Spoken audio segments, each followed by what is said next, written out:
So this is my wood stove. There's a lot of really cool things that you can do with it.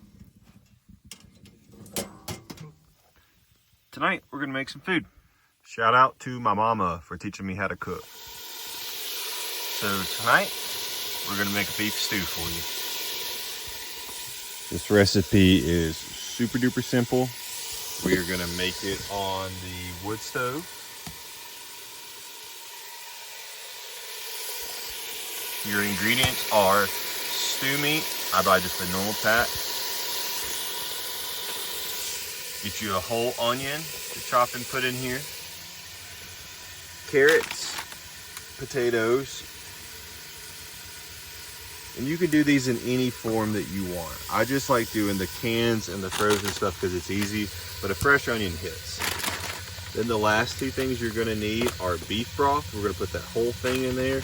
And then after it cooks for a little bit, we're gonna finish it with some brown gravy. It's gonna be sweet. What I'm seasoning this with is salt, pepper, and onion powder. You hear the snowmobilers running behind there. That's pretty cool. Here we go. Let's see how it comes out. So we're getting a good sear on the meat. All that I've done is salt, pepper, onion powder. When the bottom got really good and seared the first time, I covered the top in a very light sprinkle of flour. Don't do too much. We're not trying to make a roux. It's like, the idea is kind of like a country fried steak, really, that you just make in the pan, but that's not what we're going for. It just helps that sear get on there. I mean, look at that sear. Say, damn, that's a good sear. Damn, that's a good sear. Okay, this is a nice sear. We are not trying to cook this here all the way through. You want this hot, get it a sear, and we're gonna get it out in a bowl and set it aside. I know y'all see the pink, that's fine. We're just looking for some color like this on it, and then it's gonna finish cooking in the soup. So what I'm gonna do is I'm gonna get this out, and I'm gonna start an onion. I'm not gonna do anything to this onion except put salt on it. That salt's gonna help draw that moisture out and help it cook a little faster. And I'll show y'all that in a second. All right, meat's out, got a good sear, but you still see a little bit of the pink in it. Time for the onion. I'm gonna let y'all hear this sizzle. So now all I'm gonna do is add some salt and pepper to this, and that's gonna be the only thing I'm gonna do. And I'm gonna cook these until they're like so soft that they're like getting ready to fall apart. It's gonna be a little bit. I'm not gonna check in until I'm done. See you in about 10 minutes. This is not done yet. These need to cook longer. It's too bright actually, funny enough.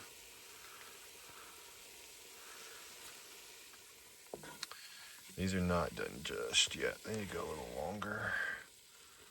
They're soft, but I like to really let my onions get done, especially in the soup. Looking good though. Okay, so at this point, you know, when they get a little like mushy like this would be good enough. I'm not really like hungry right now, and it'll be about 10 minutes from this point if I start adding other stuff.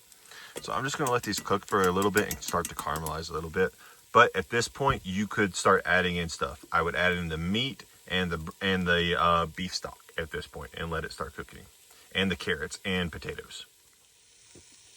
So if you're not in a hurry, this is where I like my onions to be. Very, very, very soft. Very soft. Freaking focus is just not working for me. Okay, got the focus fixed. This is about where I like my onions, especially for a soup. Very, very, very soft. So at this point, going in with the frozen carrots,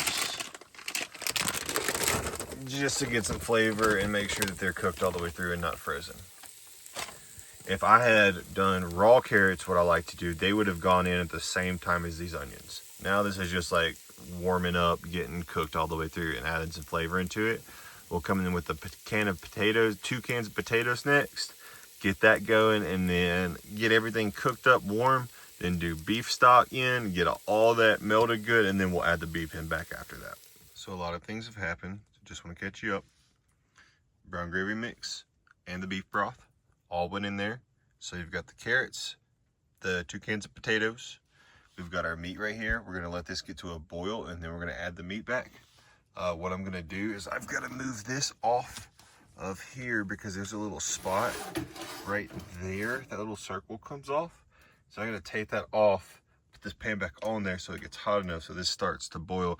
And I added a nice knob of butter because it's always better with butter. So I fucked up a little bit, but I really didn't because I wanted y'all to see this so y'all can see this. I'm going to mix the meat in. And you'll kind of see that ratio. I like a strong potato ratio. I should have put more carrots. I wish there were more carrots in that bag, but I think it'll be good. This is going to cook until it's ready, and which is pretty much when I'm hungry. That's a big onion. Look at that big onion.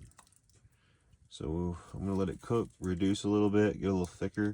That gravy mix will do its work, and there we go. She done. Okay, so at this point, the soup is souping pretty well. Just letting it thicken up a little bit. Got some snow melting to do dishes later. I leave my pot like this to let some moisture circulate, but also let some come off. Like a half and half boil. Then I have a cherry pie and an apple pie. You get those for 90 cents at Walmart, and sometimes find them for 50 cents. Man, they're really good. And what I'll do is I'll set them up front right here in a minute, and I'll fry them, and they get really crispy on the bottom. Soup is done. I know that just because it's the little thickness that I want. See, it stays on there. It's not like a clean spoon. It's still on there. That's kind of how you know how thick it is. When as it cools off, it'll get even thicker. Pies are pieing. I have snow melting for dishes and wood for tonight, and then breakfast hash brown wood in the morning. Good night, you lovely people. Soup was good. Now for dessert, we have an apple pie and a cherry pie that got roasted on the fire. Good night, fellows, fellettes, and fellows.